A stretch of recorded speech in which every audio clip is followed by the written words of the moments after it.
Good morning, everybody. Happy Wednesday. We have an amazing show for everybody today. What do we have, Crystal? Indeed, we do. We've got Brianna Joy Gray on. She's going to talk about pretty interesting comments from AOC that she made to Jeremy Scahill about Pelosi and Schumer and the left and all of those things. So we'll get into that with her. We've got a really interesting expert on. He just did a study about the real reason why people voted for Donald Trump this year and back in 2016. We'll dig into that. Great panel for you. But actually, some huge breaking news on the stimulus. And it was so breaking that we actually recorded this block already and had to redo it because guess what?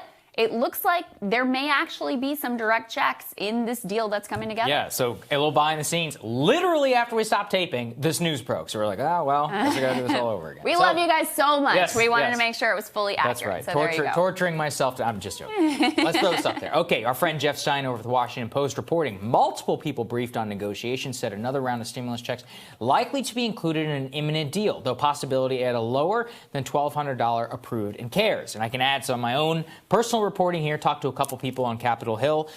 This is what I've heard so far. We don't yet know what the number is. The number floating around the Hill offices is currently $600. But here's what's unclear. We don't yet know whether that $600 is per couple and per child. So that would mean if it was per couple, that would mean $300 on the individual level, or if it's $600 per the individual. Yeah. Now look, neither is ideal. Bernie and Hawley have been fighting for $1,200 for the individual, so $2,400 per couple, plus I think $600 per child. But this is still a big deal because it shows you that they broke through and got some sort of direct payment while also getting the unemployment plus up of $300 per month. I don't want to tout this like it's the greatest victory in the world. It is something, however, and it does represent that two individual senators have been capable of moving the needle so much so that they had to throw them something.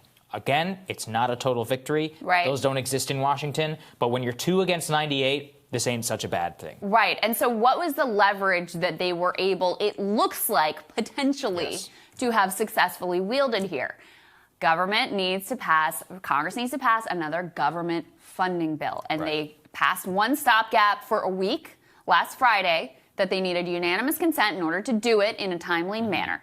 Bernie and Hawley both agreed to go along with it last Friday, but held out. Bernie, I think in particular, was like, I don't know if I'm going to go along with this again. And they have been very forcefully calling and working together for direct payments. These people want to go home for Christmas. And Bernie explicitly said, we are going to stay here through Christmas, and I will withhold my unanimous. I mean, he wasn't clear about whether he was going to withhold his vote for unanimous consent, but he said, we will stay here through Christmas if we do not get a vote on direct payments. So they want to go home. That was the leverage they had. And it looks like, at least this morning, that moved the needle somewhat. Again, don't want to overstate, and we still don't know the details of how much money. $1,200 was already, in my view, a very moderate position and one that was supported by, of course, 80% of the country. But the fact that this deal, which looked kind of ironclad, looked a little bit set in stone. We were both skeptical that they'd be able to move this deal much at all. They were actually able to extract somewhat of a concession here, and I do think that, look, it's not enough. We will be the first to tell you that, but I do think that is incredibly significant. Yeah, that's right. And look, it's, we can throw stones and all that, and we'll save that for later, but as long as this is moving, this is what we also know now. I'm looking at some new reporting that this is actually, the $900 billion would be tacked on to that omnibus funding bill for Friday. So this is another way, I think, of kind of calling Bernie and Hawley's bluff, being like, well, now they're going to add that direct payments to the actual government funding bill itself. This was something they'd actually ruled out previously. They said, well, just fund the government. We're not going to attach these two things together. By attaching it together and making it so that if you vote against it, you're actually voting for a government shutdown, they increase those stakes. So they're adding and throwing some payment in there. Some, we don't know the amount yet. We'll tell you as soon as we learn it, but they're adding that onto the omnibus funding bill for continuing funding of the government. So that is another way, again, of upping the ante. I do want to say, I mean, I really do think this has the potential to be a modest victory, and one that absolutely would not have happened without these two men coming together and saying, we will screw up your Christmas vacation plans and unanimous consent if you do not throw something in there. Neither senator has said whether that this is enough.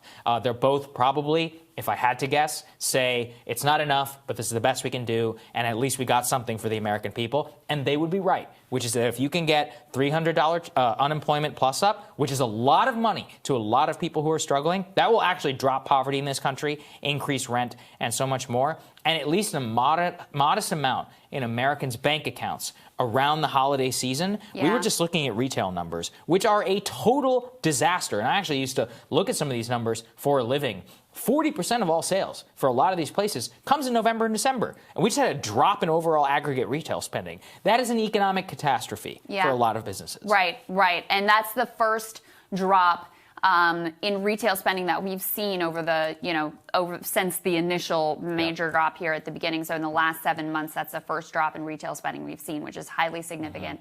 Let's just put up on the screen. We prepared this graphic for you before we knew that they're going to add the payments in. We haven't seen all the details of this bill, but this was what was being floated on Capitol Hill as of yesterday that would be included in this relief legislation in addition to the direct payments in whatever amount that comes out to be. So $300 unemployment plus up for, I think it's 16 weeks that would be extended. Pandemic unemployment insurance is actually really significant. Something like 12 million Americans are relying on this expanded unemployment program that includes gig workers. So that will be extended. That was set to expire right after Christmas. It was a disaster in the making. And that's the case for a lot of these individual items. They were set to expire at the end of the year, creating this horrible financial cliff that Americans were facing down. So you have PPP extension, that's small business funding. You've got some education funding. You've got some money for vaccine distribution. COVID testing extension. Those COVID tests have been paid for. That was set to lapse. They're continuing that. Student loan forbearance also extended. Eviction moratorium extended for 1 month to get them into. Republicans objected to doing a longer moratorium, but once Joe Biden is in, he could do that unilaterally. So we'll see if he does. Some rental assistance, the numbers there is relatively small, certainly not what ultimately will be needed, but some rental assistance, and also I believe it was a 15% increase in SNAP provisioning, so people who are struggling have access to more food during this incredibly difficult time. So look, I mean, it's not ideal. They stripped down state and local. They stripped down corporate liability shield, and that's part of, by removing state and local aid, that's part of how they created enough space below the Republicans' arbitrary $1 trillion cap in order to get these direct payments into this bill. And, always kudos to Jeff Stein. He was the one who reported originally when they stripped out and put the state and local and the corporate liability shield together, that potentially created an opening for this to happen because it freed up that space. So he's always so ahead of the curve on all of this and where these negotiations are heading. Yeah, no, he saw that hole, and it seems that they might have fixed it. I got to tell you, I mean, as recently as, not that 12 hours ago, I was asking around, and people were like, nah, I don't think this is going to happen. I think this thing is dead. And so just goes to show how quick things can turn around and how much all these people want to go home for Christmas. So you hold that Whatever it takes. You hold it over their heads, you might actually get something. One last thought. Yeah. As we move forward into the next Congress, and we've been talking about, should the squad withhold their votes for Pelosi for Speaker? How's the Progressive Caucus going to handle negotiations like this? This just goes to show you, if you are willing to go to the mat, willing to shoot the hostage, willing to act a little bit crazy, you can get something. You can get something done. Even 2 men in the Senate were able to at least accomplish something using the powers that they have there. So, number one, do not be convinced by any of these people when they tell you they're impotent and they're powerless and there's nothing they can do. And number two, I sincerely hope that some people who want to accomplish good things for working class Americans are paying attention to what happened in these negotiations. That's right. All right, we're going to tell you what's on our radar, so that's next.